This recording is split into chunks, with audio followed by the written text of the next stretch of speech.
Alright, it's still winter time. It's probably springtime. It's traces of cold are still out there. And what good's good with cold weather? Some soup. Let's make some soup.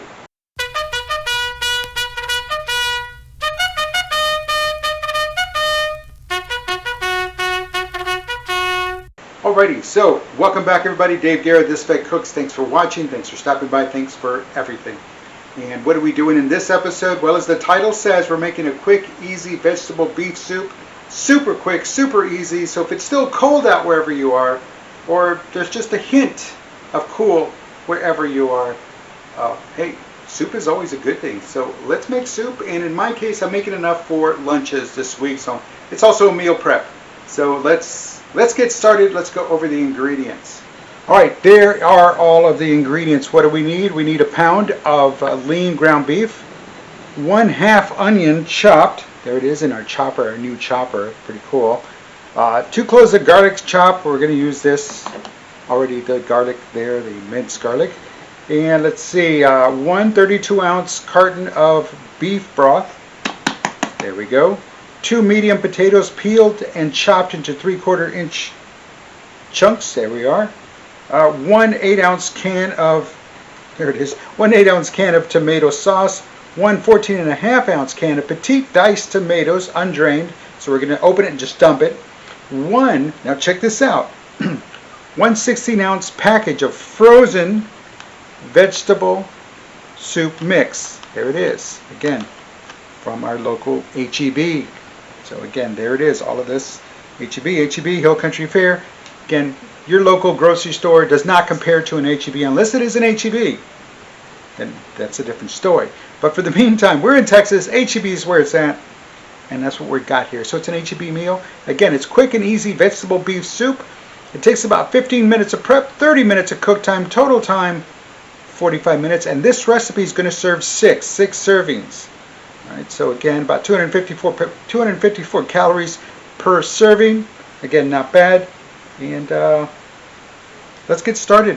Let's get this going. And the first thing we need to do, in a large stock pot, brown the ground beef over medium heat and then drain any excess fat away. So let's get started.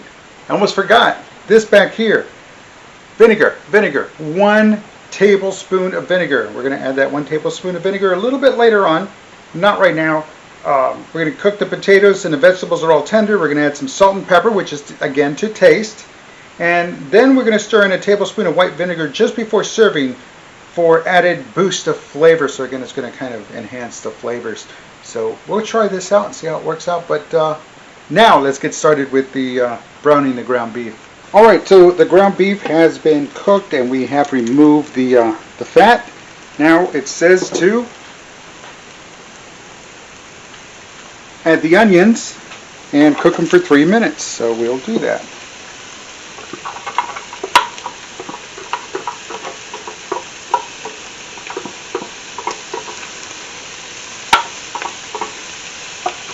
There we go.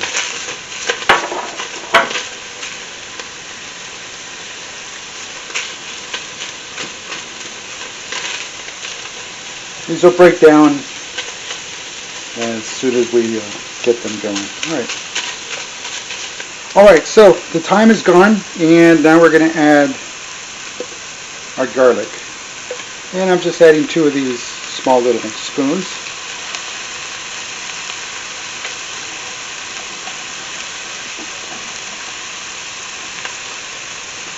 Now, for about a minute, we're going to continue to stir. We don't want it to settle in and burn. And then, after the minute is up of stirring, to really get that garlic all around, we're going to add our beef broth. There we go. We're going to add that.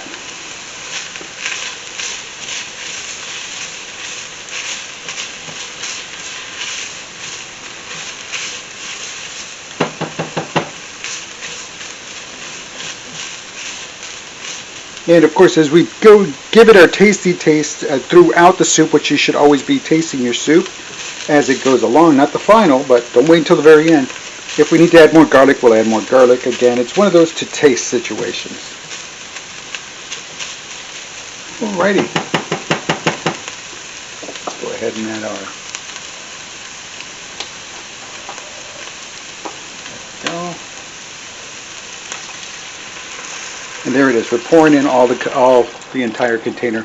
Now you may be asking yourself, Dave, why is it pouring so good for you, but for me it always gurgles. Well, right up here, off camera, I use the knife and I punctured a hole up here on the opposite end, thus relieving the air pressure and it smooth pour. There we go. So there's that. All right, I'm already going to tell you we're going to need more, but that's all right. More liquid. Alrighty.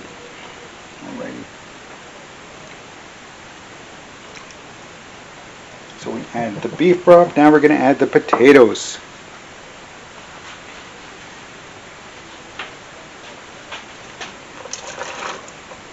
Yep, this is definitely going to soak up a lot of liquid.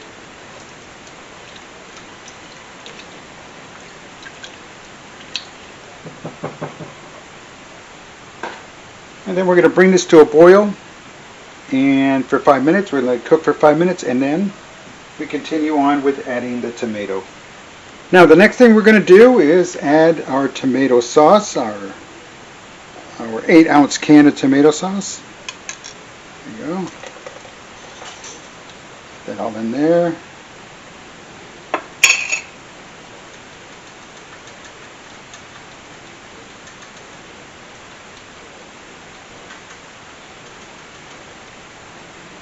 Go.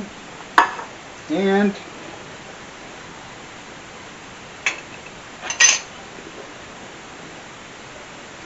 the undrained petite diced tomatoes, the undrained, so we'll just go ahead and get them all in there. There we go.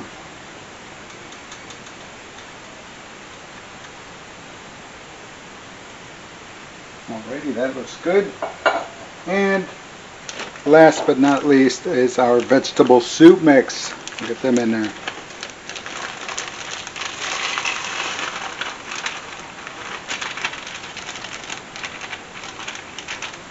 The whole bag. Alrighty.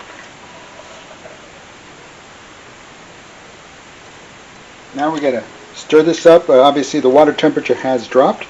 So the instructions say go ahead and bring it to a boil. Then we're gonna lower the temperature to simmer. We can hear it starting to do its thing, so it'll be just another minute or so.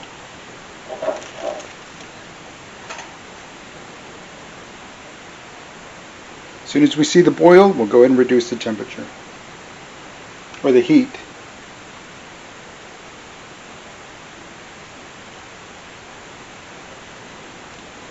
Can you taste it now? Yes, you can. You can at least taste the liquid to see where you are salt and pepper wise.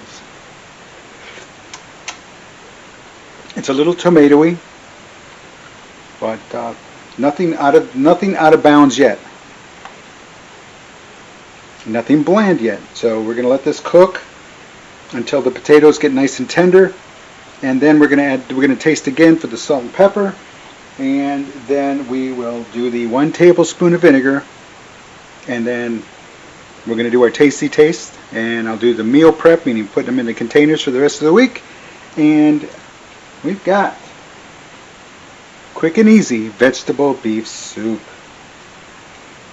Oh, that looks good already.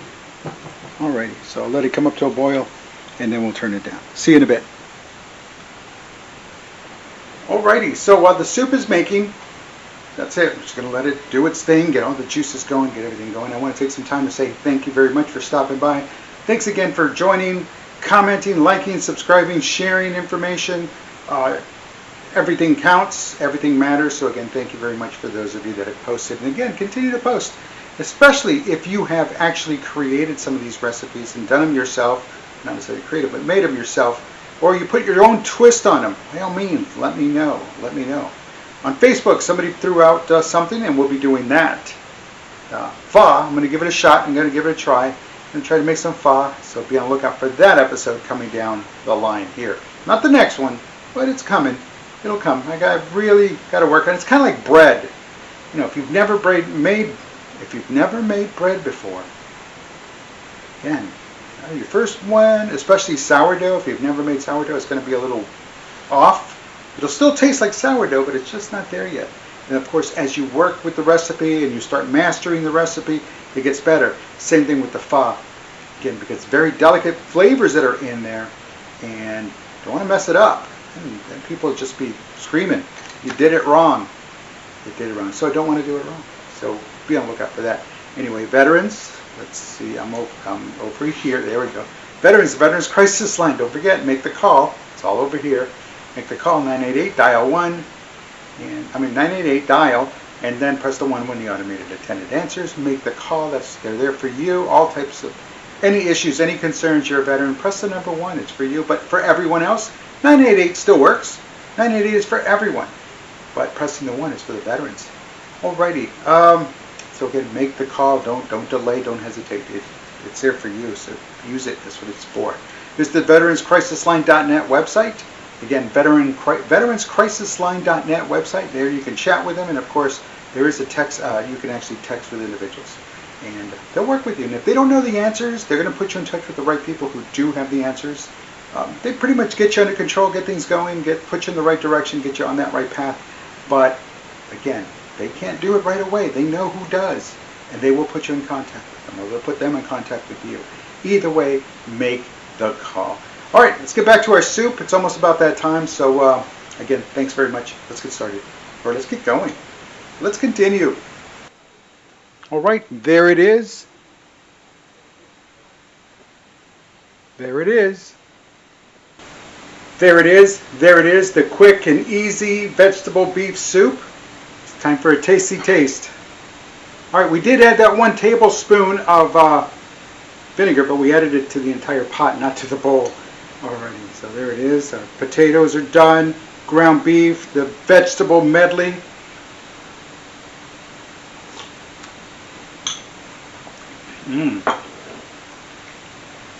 I did add salt and pepper. Very good. Very good.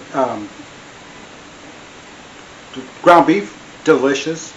The tomatoes made a little tomato soup kind of feel to it behind it. And then, of course, the vegetables all blended in. And those fresh potatoes.